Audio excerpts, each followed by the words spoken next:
Hello friends, गियरअप classes में आप सभी का स्वागत है। आज हम लोग एक नए सेगमेंट की शुरुआत करने जा रहे हैं जिसके अंतर्गत हम लोग कुछ ऑब्जेक्टिव टाइप के क्वेश्चंस को सॉल्व करने का प्रयास करेंगे जो झारखंड से रिलेटेड है और जेपीएससी और झारखंड सीजीएल के एग्ज़ाम के पॉइंट ऑफ व्यू से काफ़ी ज़्यादा इम्पोर्टेंट है। हम अलग अलग फेज में 30 क्वेश्चंस के सेगमेंट बना करके हम 300 क्वेश्चंस को 10 पार्ट्स में कवर करने की कोशिश करेंगे और इनमें से जो पहला भाग में हम लोग फर्स्ट 30 क्वेश्चंस देखने जा रहे हैं वो मेजरली हिस्ट्री से रिलेटेड है। और इसका जो पहला सवाल हम लोगों के सामने है वो है झारखंड के पठारी क्षेत्रों में आदि मानव के विकास के सबसे पुराने अवशेष किस काल से संबंधित हैं। तो जो इसका अप्रोप्रिएट आंसर होगा वो पूर्व पाषाण काल के होंगे। यदि आप लोग देखें आदि मानव के जो पुराने अवशेष है झारखंड में वो तीनों काल के मिले हैं। वहाँ पर आपको काफ़ी सारे ऐतिहासिक स्थल भी दिखने को मिलेंगे। नवपाषाण कालीन कुछ साक्ष्य मिलेंगे, ताम्रपाषाण कालीन भी साक्ष्य मिलेंगे और मध्य पाषाण कालीन भी साक्ष्य मिलेंगे। और झारखंड में तीनों पाषाण काल से संबंधित साक्ष्य वो है पलामू प्रमंडल में आपको देखने को मिलेगा। इस प्रकार से हम लोगों ने देखा कि जो आदि मानव का सबसे पुराना अवशेष है वो पूर्व पाषाण काल में है जो 25 लाख वर्ष पुराने हैं। Now next question is Jharkhand के पठारी क्षेत्रों से प्राप्त लघु पाषाण उपकरणों को किस नाम से जाना जाता है। इसका जो आंसर होगा वो होगा माइक्रोलिथ पत्थर। यदि आप लोग ऐसे ही देखें, माइक्रो का मतलब होता है सूक्ष्म और लिथ का मतलब जो इंडिकेशन होता है वो स्टोन से होता है, पत्थर से होता है। तो आप यहाँ से भी इस चीज़ को कवर कर सकते हैं कि यह रिप्रेजेंट करता है लघु पाषाण उपकरणों को भी। इसके अलग पॉइंट ऑफ व्यू से यदि आप लोग देखें तो झारखंड में लघु पाषाण उपकरण जो है वो सारे उपकरण मध्य पाषाण काल के हैं, मेसोलिथिक एरा के हैं। और ये सारे पाषाण की जो अधिकतम उपलब्धता है पूर्वी सिंहभूम, रांची, बोकारो, दुमका, पलामू में पाए गए हैं। इस प्रकार से हम लोगों ने देखा कि लघु पाषाण उपकरण जिसकी आकृति 1 से 3 इंच के करीब में होती है वो उसे माइक्रोलिथ कहा जाता है। नाउ नेक्स्ट क्वेश्चन इज किस धातु के प्रचलन से पता चलता है कि झारखंड क्षेत्र में आर्यों का आगमन हुआ। ये इस प्रश्न का आंसर होगा लोहा। ऐसा माना जाता है कि लोहा किसी भी समाज के विकास की समृद्धि का सूचक का इंडिकेटर होती है और आर्य लोग विकास के क्रम में काफ़ी आगे थे और उन्हीं के आगमन के बाद में लोहा गलाने की प्रक्रिया और लोहा के संबंध में जो भी कार्य प्रणाली है वो झारखंड में स्टार्ट हुआ। और इसका पूरा श्रेय यदि आप उत्तर वैदिक काल में देखें जहाँ पर यसुरों की चर्चा की गई है, यसुरों को ही लोह युग झारखंड में शुरुआत करने का श्रेय दिया जाता है। और इससे पता चलता है कि जो लोह युग है वो झारखंड में असुरों की देन है और आर्यों का प्रचार प्रसार यहाँ पर इसी के माध्यम से प्रारंभ हुआ। तो इस प्रकार से हम लोगों ने देखा कि जो 3 नंबर का आंसर होगा वो लोहा होगा। Now next question is Jharkhand क्षेत्र का सर्वप्रथम उल्लेख ऋग्वेदिक ब्राह्मण ग्रंथ ऐत्रेय ब्राह्मण में किस नाम से मिलता है। ये काफ़ी इंपॉर्टेंट क्वेश्चन है, झारखंड में कई एग्जाम्स में ऑलरेडी पूछे भी जा चुके हैं और इसका आंसर है पुंड्र। यदि आप लोग देखें झारखंड और इसके आसपास के क्षेत्रों को ऋग्वेदिक ब्राह्मण ग्रंथ उत्तर वैदिक काल की एक ग्रंथ है ये ऐत्रेय ब्राह्मण। और इस ब्राह्मण में झारखंड के क्षेत्र को जिस नाम से उल्लेखित किया गया है वो है पुंड्र के नाम से उल्लेख किया गया है। और ऐसा माना जाता है कि झारखंड के संदर्भ में जो सबसे पुराना पुरातात्विक साक्ष्य हमें दिखाई देती है वो ऐत्रेय ब्राह्मण में ही दिखाई देती है। तो इस पॉइंट को भी आपको ऐसे पूछा जा सकता है कि जो सबसे पुराना साहित्यिक साक्ष्य जो हम लोग कह सकते हैं वो किस में इंडिकेट किया गया झारखंड के बारे में, तो वो होगा ऐत्रेय ब्राह्मण में। लेकिन यदि आपको आर्कोलॉजिकल साहित्य पुरातात्विक साहित्य के बारे में आपको यह पूछा जाए तो उनमें से उसका आंसर होगा 13वीं कॉपर प्लेट जो है 13वीं सदी का ताम्रपत्र में मिलता है। इस प्रकार से हम लोगों ने ऐत्रेय ब्राह्मण में झारखंड को किस नाम से जाना था, पुंड्र के नाम से। नाउ नेक्स्ट क्वेश्चन है झारखंड में पाई जाने वाली किस जनजाति का संबंध लौह प्रौद्योगिकी काल से मानी जाती है, यानी कि आयरन जो टेक्नोलॉजी है उनके पीरियड से कौन सा संबंध माना जाता है? अभी अभी हमने चर्चा किया था कि झारखंड में लोह युग शुरुआत करने का श्रेय किसको जाता है? यसुरों को जाता है और इसकी वर्णन क्या उत्तर वैदिक काल में किया गया है। नाउ नेक्स्ट क्वेश्चन इज, एक ताम्रपत्र पर झारखंड शब्द का उल्लेख मिला है, यह ताम्रपत्र की शताब्दी का है, इसकी भी हमने उल्लेख किया। आप लोग आंसर इनका दे सकते हैं। इसका आंसर होगा 13वीं सदी का। और इस ताम्रपत्र में जो copper plate 13th copper plate है, इसमें से झारखंड शब्द का उल्लेख किया गया है और यह पहला झारखंड का पुरातात्विक साक्ष्य माना जाता है। और यह जो कॉपर प्लेट का निर्माण किया गया था वो उड़ीसा के राजा सिंह देव के द्वारा झारखंड विजय के उपलक्ष्य में किया गया था। इस प्रकार से इसका आंसर क्या हुआ? 13वीं सदी, C number. Now next question is, Mughal काल में झारखंड का क्षेत्र किस नाम से जाना जाता था? तो इसका आंसर होगा कुकरा या खुखरा। मुगल जो पीरियड है, इस मुगल पीरियड में झारखंड जो है वनों से संगन और जनजाति आबादी बहुलता के कारण से आप लोग देखेंगे इस क्षेत्र को मुगलों ने कुकरा या खुखरा के नाम से इस्तेमाल किया। नाउ नेक्स्ट क्वेश्चन इज, अटावी प्रदेश के रूप में झारखंड का उल्लेख अशोक के किस शिलालेख में मिलता है? यदि आप लोग देखें मौर्यन डायनेस्टी का, तो मौर्यन डायनेस्टी का यह अशोक एक महाराजा था, शासक था, जिसने अटावी प्रदेश को विजित किया था और अटावी प्रदेश में उड़ीसा के समुद्री तट से लेकर के बघेलखंड तक के एरिया को आता है और इसी बीच में आपको झारखंड दिखाई पड़ेगा, अटावी प्रदेश के बीचों बीच में। और ये जो सारी इंडिकेशन है, इसकी जो चर्चा जानकारी हमें मिलती है वो अशोक के 13वें शिलालेख में मिलती है। एक महत्वपूर्ण शिलालेख अशोक का है तीसरा शिलालेख, जिसमें अशोक ने इस बात की भी चर्चा किया है कि झारखंड के या इस क्षेत्र के जनजातियों को हमारे धम्म का पालन किया जाना चाहिए। इस प्रकार से 8 का आंसर होगा B number. Next question is, Jharkhand की किस जनजाति का अयोध्या में पुरुषोत्तम श्री रामचंद्र के वनवास से पूर्व राज्याभिषेक में शामिल होने का वर्णन मिलता है? और इसका 4 ऑप्शन है, मुंडा, संथाल, हो, बिरहोर, और इसका आंसर होगा मुंडा। आप देखें इसका आंसर मुंडा होगा। ऐसा माना जाता है कि जब राम का राज्याभिषेक हो रही थी तो उस समय जो वादक के रूप में राज्याभिषेक के समय में उपस्थित थे, जो वादक का कार्य कर रहे थे, वो झारखंड के मुंडा लोग ही थे। इस प्रकार से इसका आंसर होगा A number, Munda. Now next question is, महाकाव्य काल में झारखंड का क्षेत्र क्या कहलाता था? इसका आंसर होगा पुंडरिक। महाकाव्य काल में 2 महान काव्यों के बारे में हम लोग चर्चा करते हैं, महाभारत का और रामायण का।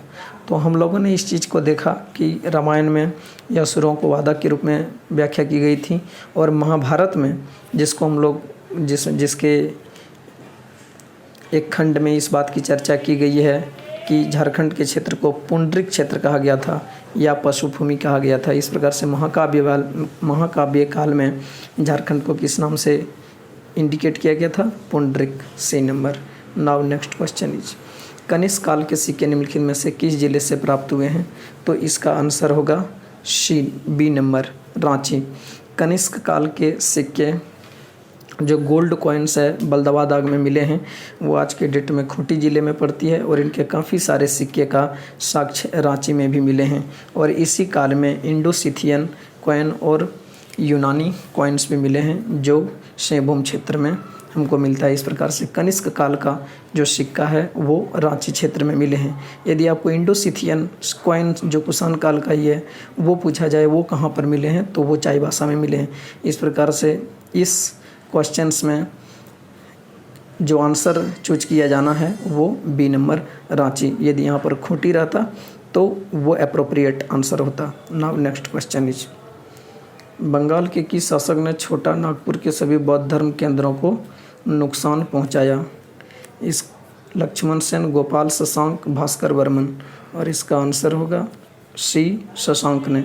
शशांक एक शैव उपासक था और यह हिंदू धर्म का प्रचार प्रसार करना चाहता था और इस क्रम में उन्होंने बंगाल, जो तत्कालीन समय में बंगाल में बिहार और उड़ीसा तथा झारखंड भी इसी का पार्ट था, और इन क्षेत्रों में शशांक ने हिंदू धर्म के प्रचार प्रसार के लिए काफ़ी जैन और बौद्ध जो मोनूमेंट्स है, स्ट्रक्चर है, उनके उपासकों का उसने हत्या करवाया और उसके जितने सारे स्ट्रक्चरल जो फाउंडेशन था उनको इसने नष्ट किया। तो इस क्रम में जो इस प्रश्न का आंसर है बौद्ध केंद्रों को नुकसान किसने पहुंचाया, तो उसका आंसर शशांक होगा। यदि जैन केंद्र भी पूछा जाए कि किसने नुकसान पहुंचाया तो उसका भी आंसर शशांक होगा। इस प्रकार से जो 12 नंबर का आंसर होगा वो सी शशांक होगा।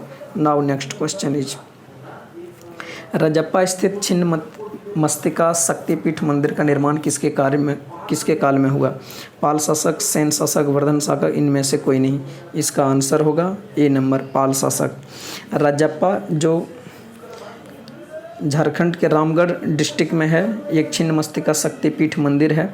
छिन्न मस्तिका का मतलब ही होता है कि जिसका सर कटा हुआ हो, और वह 51 शक्तिपीठों में से एक शक्तिपीठ है, और इसका जो निर्माण काल किया गया था वो पाल काल में किया गया था। पाल काल काफ़ी झारखंड के दृष्टिकोण से महत्वपूर्ण है, क्योंकि जो अब झारखंड में मंदिरों का गांव कहते हैं मलूटी, दुमका में जो आपको दिखाई देती है वो भी पाल शासकों के द्वारा भी किया गया था। और इसके अलावा यदि आप देखें तो इटखोरी में स्थित भद्रकाली की प्रतिमा का भी जो अनावरण किया गया वो पाल शासकों के द्वारा ही किया गया। इस प्रकार से हम लोग देखें तो रजप्पा स्थित छिन्न मस्तिका शक्तिपीठ का निर्माण किसके कार्य में किया गया, तो पाल शासकों के कार्यकाल में किया गया है। नाउ नेक्स्ट क्वेश्चन, जैन धर्म के अंतिम तीर्थकर महावीर का छोटा नागपुर क्षेत्र में भ्रमण का उल्लेख किस ग्रंथ में मिलता है, तो इसका आंसर होगा ए आचरंग सूत्र। भगवती सूत्र में हम लोग देखते हैं कि महाजनपद के बारे में जानकारी मिलती है, और आचरंग सूत्र में इस बात को क्लियरली इंडिकेट किया गया है कि महावीर जो एक महत्वपूर्ण जैन तीर्थकर थे, उसने झारखंड के छोटा नागपुर क्षेत्र में भ्रमण किया था। बाकी झारखंड जो है वो जैन ग्रंथ के अनुसार से उसका मक्का या एक हब माना जाता है, क्योंकि 20-24 तीर्थकरों में से उसने पारसनाथ पहाड़ी के पास में यहाँ पर अपना मोक्ष को प्राप्त किया था। इस प्रकार से झारखंड जैन धर्म के दृष्टिकोण से काफ़ी महत्वपूर्ण स्थान रखता है, और इस प्रकार से इसका आंसर होगा महावीर का भ्रमण का जो उल्लेख है वो आचरण सूत्र ए नंबर। नेक्स्ट क्वेश्चन, निम्न में से किस स्थल का नामकरण बुद्ध काल से संबंध माना जाता है? इनमें से बसिया, इटखोरी, कोलुआ, इनमें से कोई नहीं। इसका आंसर होगा इटखोरी।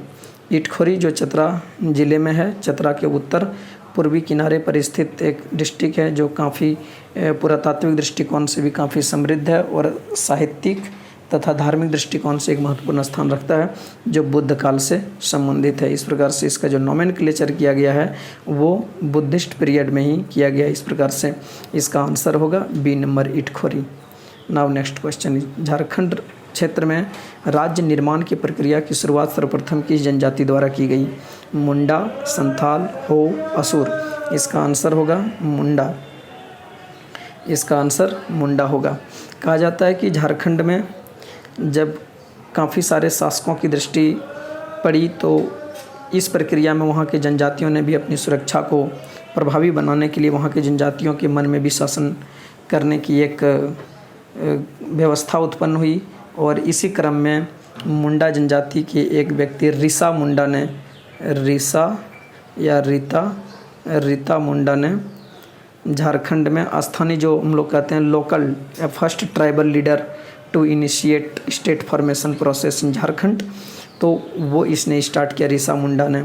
और इस प्रोसेस में जो लास्ट रूलर थे वो था मदरा मुंडा, और इसके बाद में आपको नागवंश दिखाई देगा। तो जो फर्स्ट लीडर आपको यहाँ पर दिखाई दे रहा है राज्य निर्माण प्रक्रिया जो इनिशिएट करने वाला वो मदरा मुंडा है, रीता मुंडा है, यानी कि वो इस ऑप्शन में से मुंडा हो असुर संथाल में आंसर होगा Munda. Now next question is, Jharkhand में स्थापित सर्वप्रथम जनजातीय राज्य का नाम क्या था? तो इस सवाल में पूछा गया पहला जनजातीय राज्य का नाम क्या था। तो यदि पहला जनजातीय राज्य का नाम देखोगे तो उस यहाँ पर है सुतियांबे, मुंडाखंड, चुटिया, सुतिया नागखंड। तो इसका आंसर होगा सुतिया नागखंड। अभी हमने चर्चा किया कि जो मुंडा राज्य निर्माण प्रक्रिया का शुरुआत करने के बाद में लास्ट रूलर जो मदरा मुंडा था, इसके बाद में फनी मुकुट राय के द्वारा, और इस प्रकार से हम लोगों ने यहाँ पर देखा कि सुतिया पाहन के द्वारा एक सारी प्रोसेस को शुरुआत किया गया था। और सुतिया पाहन ने ये पूरा एरिया का जो नाम दिया था, स्टेट का जो नाम दिया था, वो सुतिया नागखंड। नागखंड का जो वर्ड लिया गया है वो नाग अपने वंश के नाम से लिया गया है, नागवंशी होने के कारण से, और खंड उस भूमि को इंडिकेट किया गया है और सुतिया उसका नाम को इंडिकेट किया गया है। तो इसने से पूरा वंश और लैंड और नेम तीनों को मिला करके उसने सुतिया नागखंड रखा। तो इस प्रकार से हम लोग कह सकते हैं कि जो पहला जनजाति राज था सुतिया नागखंड था। और इस प्रोसेस में हम लोग आगे चीज़ें भी पढ़ेंगे, और इसका आंसर हुआ C number, Sutiya Nagkhand. Now next question is, Sutiya Nagkhand के शासक सुतिया ने अपने राज्य को कितने परगनों में विभक्त किया था? तो यहाँ पर 18, 19, 20, 21। तो इसका आंसर होगा 21 परगनों में विभाजित किया था। इसने पूरे के पूरे 7 गढ़ और 21 परगना में इसने पूरा का पूरा अपने नागखंड को विभाजित किया था। तो इन सारे चीज़ों के डिटेल में हम लोग क्लासेस में पढ़ेंगे। तो फिलहाल इतना याद रखना कि सुतिया नागखंड के शासक सुतिया ने अपने राज्य को कितने परगनों में विभाजित किया था? तो 21 परगना में विभाजित किया था, डी नंबर। पूर्व मध्यकाल में छोटा नागपुर खास में किस राजवंश का शासन था? तो यहाँ पर सवाल पूछा गया है कि छोटा नागपुर खास में किस राजवंश का शासन था? नागवंश, सिंहवंश, रक्सेलवंश, गोवंश। तो अभी हमने चर्चा किया कि उस वहाँ पर नागवंशियों का शासन था, जिनकी स्थापना किसने किया था? फनी मुकुट राय ने। नाउ नेक्स्ट क्वेश्चन, नागवंशियों के प्रथम राजधानी निम्नलिखित में से कौन सी है? यहाँ पर सवाल है नागवंशियों की फर्स्ट कैपिटल सुतियांबे, खुखरा, चुटिया, दोईसा। तो इसकी आंसर होगी सुतियांबे। हालांकि खुखरा, दोईसा और चुटिया भी कैपिटल है। कुल यदि आप लोग देखें तो नागवंशियों की 7 कैपिटल हुई, और 7 कैपिटल में फर्स्ट कैपिटल जो था वो सुतिया में था, और लास्ट कैपिटल जो था वो आप लोगों को रातूगढ़ था। इस प्रकार से हमने देखा फर्स्ट कैपिटल कौन था? सुतियांबे। नाउ नेक्स्ट क्वेश्चन इज, गुप्त शासक समुद्रगुप्त के प्रयाग प्रशस्ति में छोटा नागपुर का वर्णन किस नाम से जाना जाता है? तो यहाँ पर सवाल है कि गुप्ता पीरियड में जो समुद्रगुप्त के जो कवि थे हरिसेन ने, इसने प्रयाग प्रशस्ति की रचना की, और प्रयाग प्रशस्ति में छोटा नागपुर का जिस नाम से चर्चा किया था वो नाम है मुरंड। इस प्रकार से जो 21 का आंसर होगा वो बी नंबर, मुरंड, समुद्रगुप्त में। Now next question is, Nagvanshi शासकों के आराध्य देव निम्नलिखित में से कौन थे? अग्नि, सूर्य, चंद्रमा, इनमें से कोई नहीं। तो इसका आंसर होगा सूर्य।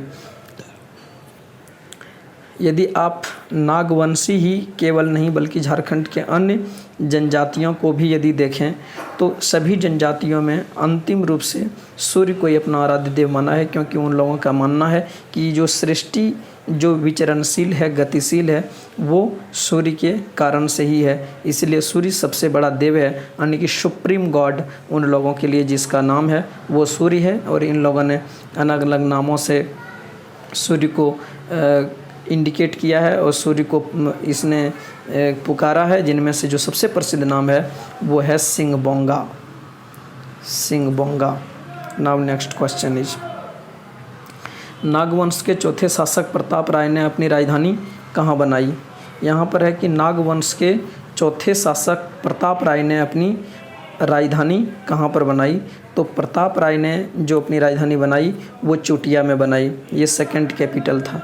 यदि आप लोग देखें प्रताप राय चौथे शासक थे, और ये सेकंड कैपिटल था चुटिया, जो सुतियांबे से हटा करके चुटिया में बनाई गई थी, यहाँ से हटा करके यहाँ पर रखी गई थी। इस प्रकार से ये आगे में आपको मिलेगा जो भीमकर्ण जिसने खुखरा को कैपिटल बनाएगा, और फिर आगे आपको अन्य शासकों के द्वारा डिटेल में पढ़ने को मिलेंगे। फिलहाल इस प्रश्न का जो आंसर है प्रताप राय ने कहाँ कैपिटल बनाई थी? तो चुटिया में। Now next question is, Surguja के रक्सेल शासक को पराजित कर किस नागवंशी शासक ने वासुदेव की मूर्ति को प्राप्त की? अब है कि वसुदेव की मूर्ति को प्राप्त किया था एक नागवंशी रूलर ने? प्रताप राय, भीमकर्ण, फनी मुकुट राय और रघुनाथ। आंसर होगा भीमकर्ण। भीमकर्ण जो है, भीमकर्ण का और रक्सेल शासक के बीच में जब संघर्ष हुआ तो इस संघर्ष में रक्सेल शासकों ने 12,000 घुड़सवार और पैदल सैनिकों के साथ इसके ऊपर में आक्रमण किया, लेकिन भीमकर्ण की इंटेलिजेंसी के कारण से ये पराजित हो गई और इसके परिणाम स्वरूप में इसको वासुदेव की मूर्ति प्राप्त हुई। साथ ही 2 महत्वपूर्ण क्षेत्रों पर इसका कब्जा हो गई। टोरी परगना और बारहवे के मैदान पर इसने कब्जा कर लिया और अपने साम्राज्य का विस्तार इसने गढ़वागढ़ तरफ में किया। इस प्रकार से यदि हम लोग देखें तो वासुदेव की मूर्ति प्राप्त करने वाला नागवंशी शासक कौन था? भीमकर्ण। नाउ नेक्स्ट क्वेश्चन इज, किस स्थल से प्राप्त शिलालेख से प्रमाणित होता है कि 9वीं शताब्दी में छोटा नागपुर के आसपास के क्षेत्रों में गुर्जर प्रतिहारों का प्रचार हो चुका था? तो इसका जो आंसर होगा वो इटखोरी होगा। तो गुर्जर और प्रतिहार वंश का शासन था और ये भारत में, और इन वंशों का भी छोटा नागपुर पर अपना आधिपत्य था 9th सेंचुरी में। तो झारखंड के जिस प्रमाण से हमको इस बात की जानकारी मिलती है वो इटखोरी में। हम लोगों ने कई बार चर्चा किया कि इटखोरी काफ़ी फेमस है ऑल एंगल से, चाहे हम लोग वो सामाजिक एंगल लें, पुरातात्विक एंगल लें, ऐतिहासिक एंगल लें, सांस्कृतिक धार्मिक एंगल लें, तो इटखोरी धर्म के और इतिहास के दृष्टिकोण से भी महत्वपूर्ण था। इस प्रकार से गुर्जर प्रतिहारों की जो जानकारी हमें मिलती है वो शिलालेख कहाँ पर मिलते हैं? इटखोरी में। नाउ नेक्स्ट क्वेश्चन ही, किस नागवंशी शासक के विषय में कहा जाता है कि उसने गैर आदिवासियों को आमंत्रित कर अपने राज्य में मिलाया? कहता है गैर आदिवासियों को आमंत्रित कर अपने राज्य में मिलाने वाला शासक कौन था? नागवंशी शासक कौन था? यदि आप लोग इसका 4 ऑप्शन है शासक में, रघुनाथ, प्रताप राय, भीमकर्ण, फनी मुकुट राय, तो इसका आंसर होगा फनी मुकुट राय।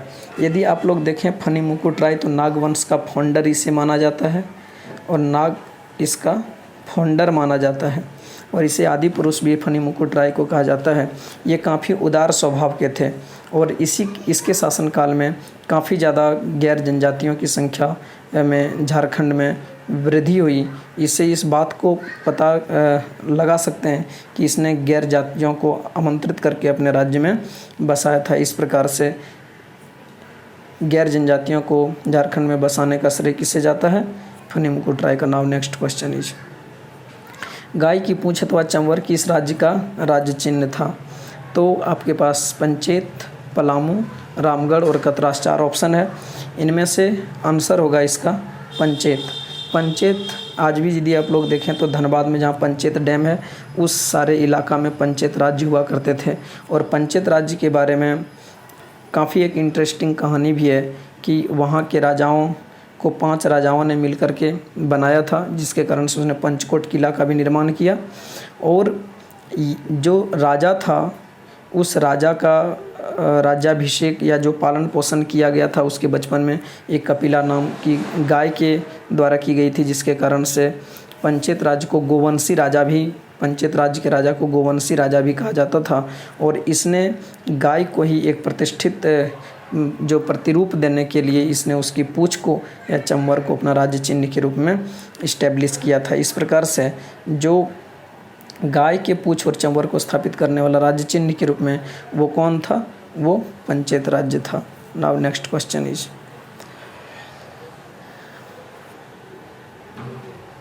पंचकोट के किले का निर्माण कराने वाले गोमुखी राजा किस वंश से संबंधित थे? तो यहाँ पर वो आगे पंचकोट का किला जो पंचेत शासकों ने करवाया था, कराने वाले गोमुख राजा का नाम जो है वो किस वंश से था? तो इस वंश का ही नाम क्या होगा? गोवंशी होगा। रक्सेल नहीं होगा, चेर नहीं होगा, सिंह नहीं होगा। अभी हमने चर्चा किया कि उस राजा को गोवंशी राजा भी कहा जाता था, जिसने पंचकोट का किला का निर्माण 5 राजाओं से चुने जाने के कारण से पंचकोट इस किला का नाम पड़ा है। Now next question is, Singhbhum के नामकरण का सबसे मौलिक आधार निम्नलिखित में से किसे माना गया है? जनजातीय देवता, सिंहबोंगा, सिंहवंशी राजा, सिंह की बहुलता, इनमें से कोई नहीं। यदि आप लोग देखें मौलिक आधार की बात हमको चर्चा करनी है और चुनना है सिंहभूम के नामांकन में।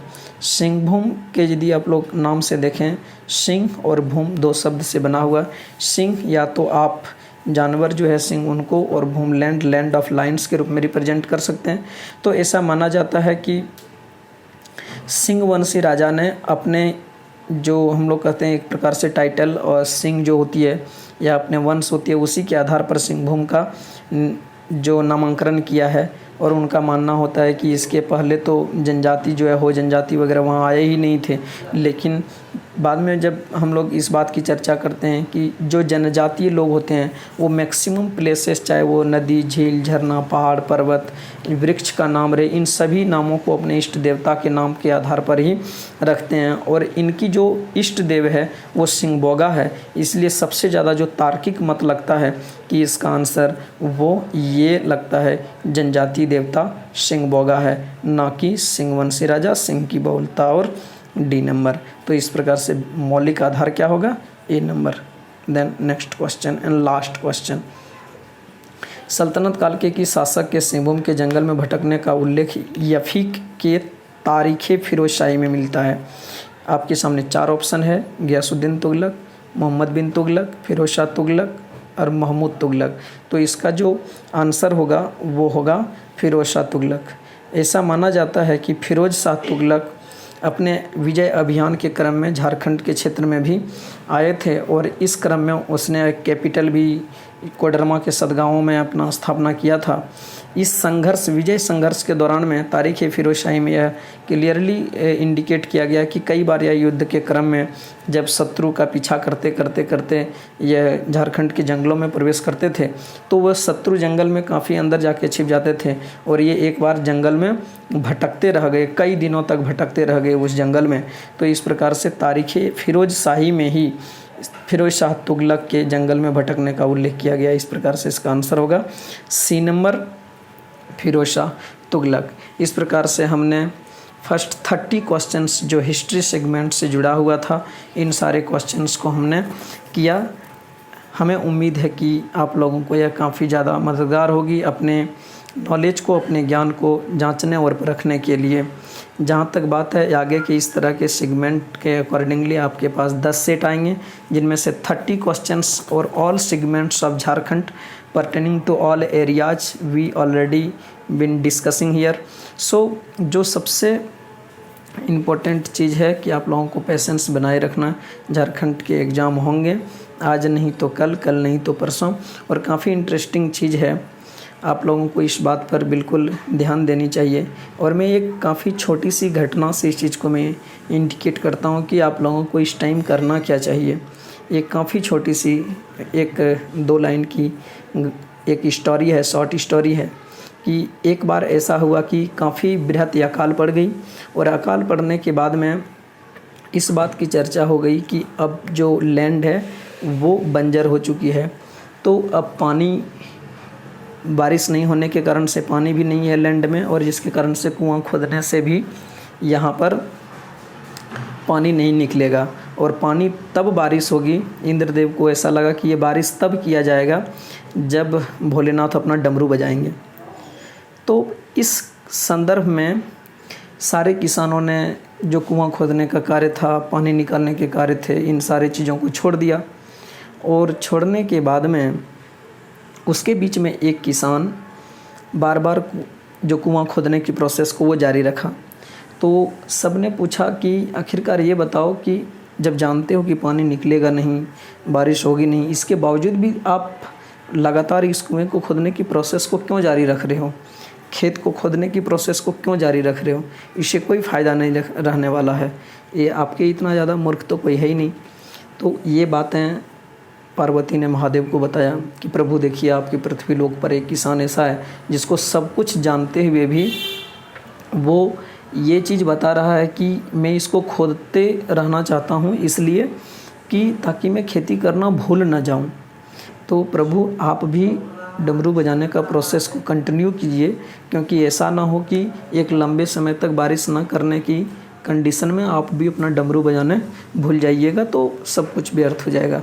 इसलिए आप भी एक बार चेक करके देख लीजिए कि डमरू बज रहा है कि नहीं। और इसी संदर्भ में भोलेनाथ ने फॉर प्रैक्टिस पर्पस उसने अपनी डमरू को बजाया और फिर इंद्रदेश देव आश्चर्यचकित हो गए कि भोलेनाथ ने डमरू कैसे बजाया। और बारिश होना प्रारंभ हो गई और लोग के खेत फिर लहलहाने लगे पानी से और सारी चीज़ें फिर यथास्थिति बन गई। तो इसीलिए वक्त आएंगे, आपको केवल अपना प्रैक्टिस कंटिन्यू रखना है, हताश नहीं होना है, निराश नहीं होना है। एक दिन ज़रूर अच्छे दिन आएंगे और गुड प्रैक्टिस आपकी लाइफ और आपके करियर को बनाने में काफ़ी मददगार होगा, जिनमें से मैं भी अपना सहयोग इसी तरह से आगे भी निभाते रहूँगा। Thank you.